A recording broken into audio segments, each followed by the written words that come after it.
are so many things that are popping up that move forward with, and what better place to share our future projects with you, with everyone out here. It is incredible. It's incredible. We'll talk a little bit more about it. Yes, and we did get to watch a clip, a video.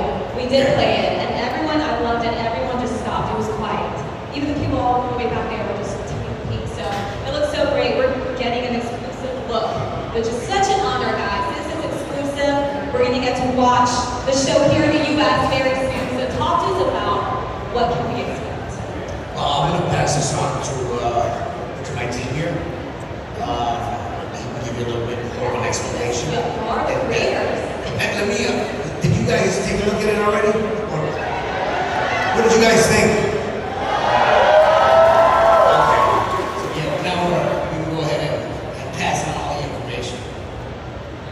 Hi, thanks so much for having us here. So my brothers and I, we started working on the show about 10 years ago, and we initially approached Rey to try and make a cartoon out of who we thought was the most iconic Mexican and most iconic luchador we could think of, wanting to do something that was true to Mexico, but also dynamic and exciting, and there's nothing better than lucha libre to do that, in our opinion.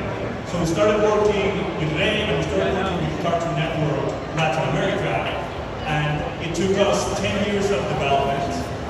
And then, in parallel, we started working on design and production, and finally, the show was premiered last year in Latin America.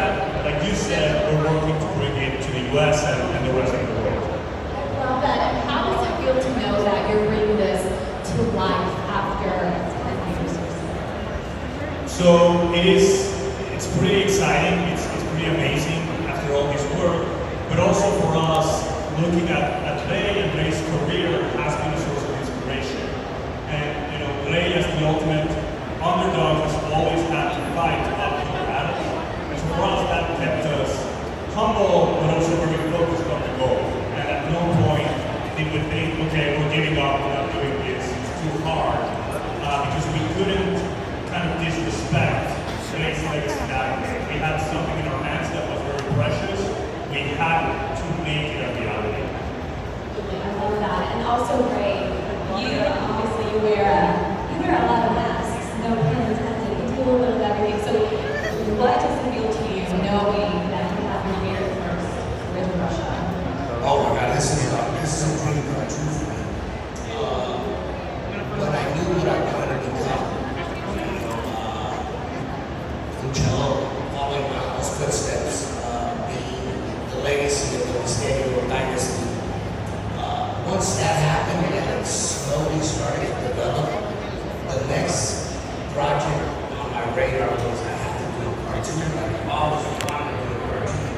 Just because of the connection that I've had with the kids over my 36 years of wrestling. So when Calavera approached me about this project, I was like, all that right away. I didn't even think about it. I was like, yes, let's do it. Let's do it. So it's very exciting to not only connect with my audience through wrestling, but now through animation, through a cartoon. There's a lot of similarities from what you see in the ring and what you'll be able to see in the cartoon.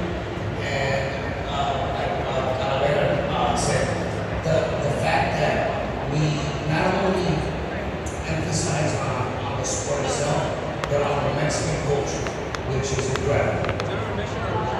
And we will be taking fan questions. This is your moment to go right there, middle of the floor, go to the microphone, please line up. And we have about Squeeze you right behind you guys. Thank you. And you don't get to ask a question. You will be able to touch right into the booth after the Q&A panel. So as we get everyone lined up, I just want to ask you one last question. We're going to close the show.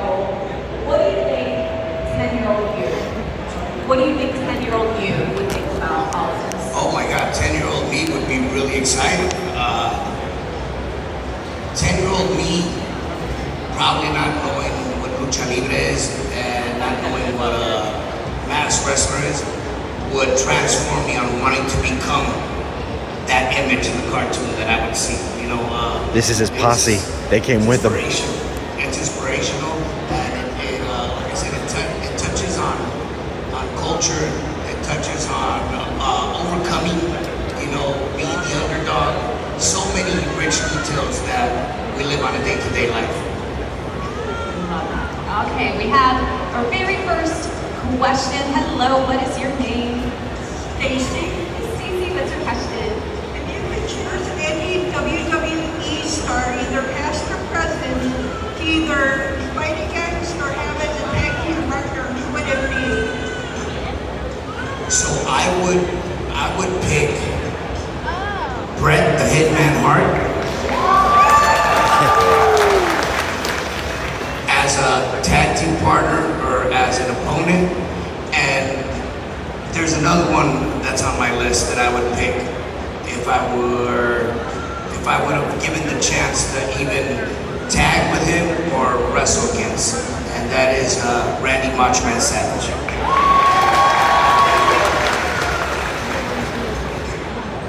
Good afternoon. Could you give us a story about you and Eddie Guerrero that we may not have heard?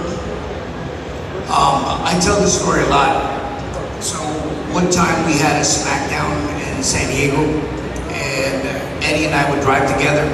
Eddie wanted to stay at a hotel, and I told him, no, come over to my house, you stay at my house. My wife already cooked dinner for us, she has a bed ready for you.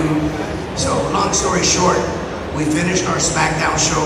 We went over to the house, we had dinner, my wife went to bed. I believe he's my son. Dominic was little at the time. He was already, he was getting ready to go to bed. My daughter was too. And Eddie and I decided to step outside to the jacuzzi. And we sat there for hours. And it was, I don't know, maybe Can I sit over there? 12 midnight by the time we were out there. It was like 2:30 in the morning, and we were just talking about life, about parenting, Can I sit there? about work. And it was such a memorable moment because there was nobody around. It was pitch black, just me and him, relaxing and enjoying like a very good time.